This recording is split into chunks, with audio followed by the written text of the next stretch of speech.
Mga ka-surprise, season 2 na po tayo ng homeless vlogger.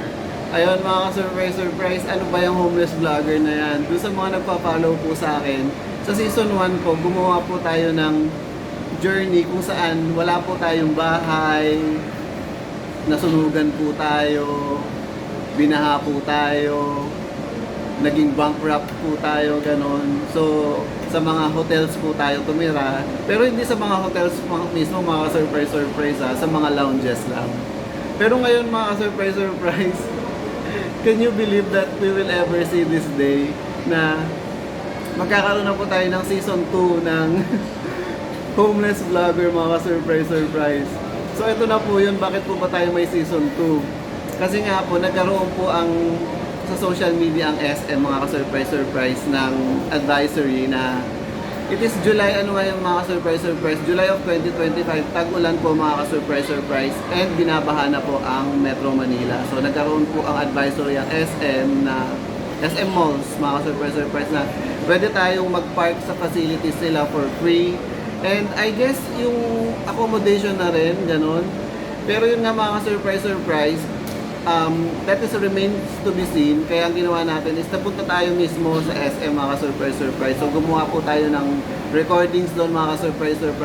And doon yung malalaman kung true to the taste of real free accommodation ba talaga ang SM, mga surprise. So ayun po, nag-get into character ako, mga surprise. Ayan, makikita nyo po yan. Mag-OOTD tayo, mga surprise. Ayan.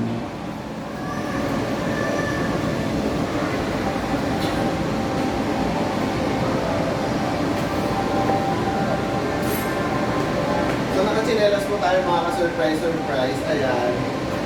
Nag-get into character tayo, mga surprise na parang feeling natin talaga is binaha tayo. Ito lang yung suot natin, ito lang yung nadala natin, ganoon, mga surprise. So, ibig sabihin ito na talaga yung pambaha ko, mga surprise.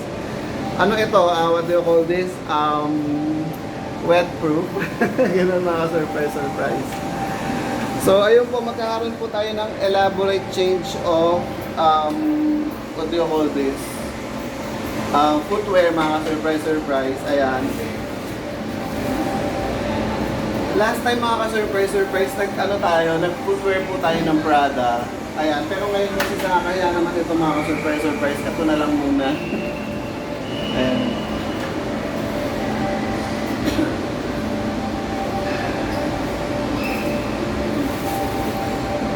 And mga ka-surprise, ina-end ko na po yung, what do you call this? Yung season 2 natin ngayon na season 2 na po, sa tingin ko isang episode lang, mga ka-surprise, hindi ko na siya papahabain kasi nga po, ang talagang goal lang naman po natin is tingnan sa SM kung talagang naging homeless tayo, kung talagang ma-accommodate ba nila tayo, mga ka-surprise. So ayun, panoodin niyo po, mga surprise, hindi ko na papahabain. So ito na po yun, mga surprise, ito na po yung OOTD natin. Ayan.